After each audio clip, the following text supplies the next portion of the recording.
नमस्कार दोस्तों, आज का हमारा टॉपिक है न्यूटन के गति विषयक तृतीय नियम का कलन विधि द्वारा निगमन। आज का हमारा टॉपिक है गति का तीसरा समीकरण। किस विधि से? कलन विधि से ज्ञात करना है। ठीक है, बहुत सिंपल सा टॉपिक है आपका। आपको पता है कि हमने पढ़ा था v = dv/dt।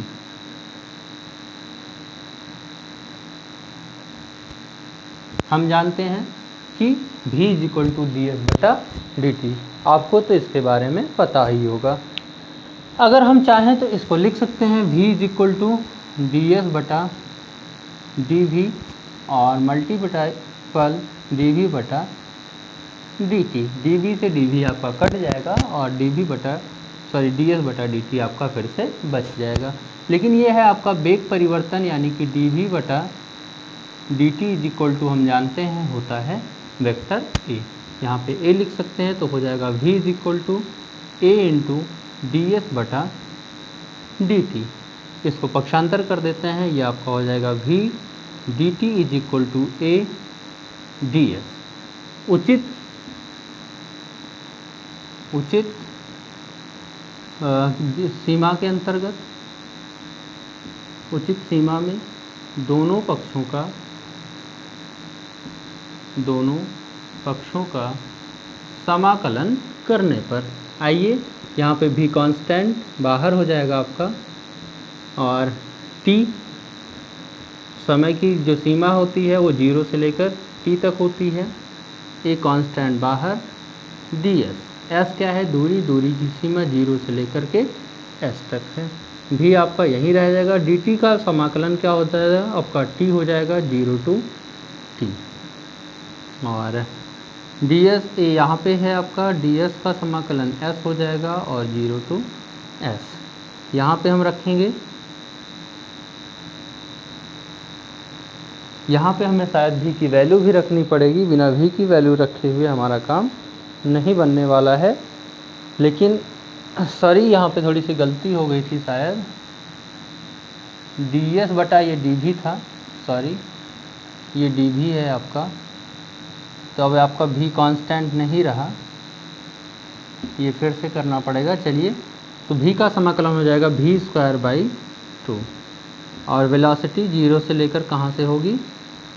u से लेकर के v तक होगी, यानी कि प्रारंभिक वेग से लेकर अंतिम वेग तक, u से v।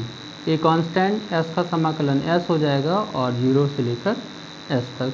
अब यहाँ पे v के स्थान पे सबसे पहले v रखेंगे तो ये हो जाएगा v²/2। अब माइनस का चिन्ह लगाएंगे और v के स्थान पे क्या रखेंगे? u²/2। s के स्थान पे s रखेंगे, दोबारा 0 का कोई मतलब नहीं, s रख के इसे गुणा कर देते हैं। ठीक है, यहाँ पे दोनों में 1/2 कॉमन दिख रहा है, कॉमन ले लेते हैं। 1/2 कॉमन आएगा तो आपको बचेगा v² - u² = as। दो भाग में इधर जाएगा गुणा में, v² u² आपका माइनस में, उधर प्लस में, v² = u² + 2as। ये गति का तीसरा समीकरण है। ठीक है, आइए, ये बहुत ही आसान है। अगर आपको बात शायद मुझे लगता है कि बहुत अच्छे से समझ में आ गई होगी, एक बार फिर से दोहरा देते हैं। हम जानते हैं वेग बराबर दूरी बटा समय, अर्थात तात्क्षणिक वेग v = ds/dt हो जाएगा। आगे हम ds/dt को लिख सकते हैं ds/dv × dv/dt। dv से dv कट जाएगा, ds/dt आपका वापस मिल सकता है। अब यहाँ पे हम dv/dt ये वेग परिवर्तन की समय दर है जो त्वरण के बराबर होती है, इसको हटा के a लिख दिया।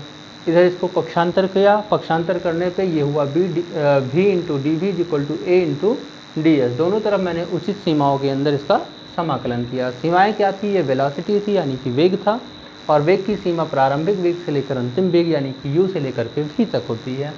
ये आपका डिस्टेंस है, यानी कि स्पेस है, यानी कि दूरी है। दूरी की सीमा 0 से लेकर s तक होती है। यहाँ पे v का समाकलन v²/2 हुआ, लिमिट 0 u से लेकर के v तक हुई, और एक कांस्टेंट बाहर था, और s का जो समाकलन हुआ 0 से s, ds का समाकलन s हो गया। यहाँ पे पहले अपर लिमिट रखते हैं, फिर माइनस लगा के लोअर लिमिट। अपर लिमिट का मतलब ऊपर वाली, v के स्थान पे पहले v रखा, v²/2, माइनस चिन्ह लगाया। अब लोअर लिमिट रखते हैं u, यानी कि v के स्थान पे लिखना होगा u, तो u² 2 हो गया, इज इक्वल टू ए। अब यहाँ पे अपर लिमिट एस के स्थान पे एस, फिर माइनस एस के स्थान पे 0, S minus 0 is equal to S, बचेगा आपका ए इंटू एस। यहाँ पे मैंने 1/2 कॉमन ले लिया, 1/2 कॉमन लिया तो बचा a/2 V square minus C square is equal to A S. उसके बाद यहाँ से मैंने 2 को इधर गुणा में था, इधर गया, सॉरी इधर भाग में था, इधर गया तो गुणे में हो गया, बचा आपका V square minus C square is equal to 2a S. U square आपका माइनस में था, इधर जाएगा तो प्लस में। फाइनली आपका गति का तीसरा समीकरण आ गया। अब आइए हम निकालते हैं किसी गतिमान पिंड के nवें सेकंड में किसी विशेष समय के लिए दी गई दूरी का फॉर्मूला। हेडिंग डाल लीजिए, किसी विशेष सेकंड में वस्तु द्वारा चली गई दूरी। किसी विशेष समय में वस्तु द्वारा चली गई दूरी। किसी विशेष समय में वस्तु द्वारा चली गई दूरी, यदि हमें निकालना है nवें सेकंड में किसी पिंड द्वारा चली गई दूरी, तो हम क्या करते हैं, n सेकंड में चली गई दूरी माइनस कर देते हैं n-1 सेकंड में चली गई दूरी।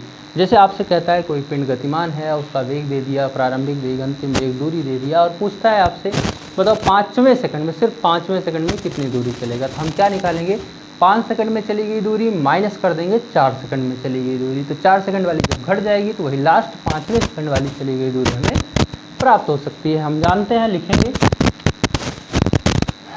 चली गई दूरी का सूत्र, दूरी का सूत्र क्या होता है, s बराबर ut plus half at square. यदि हम किसी पिंड के nवें सेकंड में चली गई दूरी को निकालना चाहते हैं, तो यदि हम किसी पिंड द्वारा nवें सेकंड में चली गई दूरी बराबर होगी Sn माइनस 1, यानी कि nवें सेकंड में चली गई जो दूरी होगी वो n सेकंड में चली गई दूरी माइनस n माइनस 1 सेकंड में चली गई दूरी के बराबर होगी। तो आइए चली गई दूरी s का मान निकालते हैं। अगर हम n सेकंड में चली गई दूरी का फार्मूला रखें तो t के स्थान पे n हो जाएगा और फिर यहाँ पे t के स्थान पे n। तो लिखेंगे सबसे पहले, सर्वप्रथम Sn की वैल्यू क्या हो जाएगी, Sn is equal to u t है, t समय है, यहाँ पे हमें n सेकंड के लिए तो n हो जाएगा और plus half a n square, ये nवें सेकंड में चली गई दूरी, समीकरण नंबर 1। अब n-1 सेकंड के लिए निकालेंगे तो Sn-1 is equal to u into n-1 plus 1/a n-1 का होल स्क्वायर, ये इक्वेशन नंबर आपका 2 हो जाएगा। अब हमें क्या करना है, इस दूरी को इस दूरी से घटा देना है फटाफट। चलिए, तो s is equal to Sn minus Sn-1, Sn की वैल्यू हमारे पास है u n plus half a n square और फिर माइनस करना है आपको u n-1 plus half a n-1 का होल स्क्वायर। जब आप इन दोनों को कैलकुलेट करते हैं तो आपका एग्जैक्ट जो आंसर आता है वो आंसर मैं लिख देता हूँ, बाकी आप कर लीजिएगा। आंसर आपका आएगा u plus half a n-1। ये आपका एग्जैक्टली करंट आंसर हो जाएगा। अगर आपको इसको हल करने में प्रॉब्लम हो तो आप हमें मैसेज करिएगा, मैं इसका कैलकुलेशन आपको प्रोवाइड करा दूंगा। लेकिन आप 11 में पढ़ रहे हैं, कक्षा 9 में बीजगणित बहुत सारा हल किए होंगे, इसलिए मैं इसको आपके लिए छोड़ देता हूँ। आज की वीडियो बस इतनी ही। अब आपको हम मिलेंगे कुछ छोटे मोटे न्यूमेरिकल के साथ, उसके बाद एक नए चैप्टर के साथ। तब तक के लिए पढ़ते रहिए।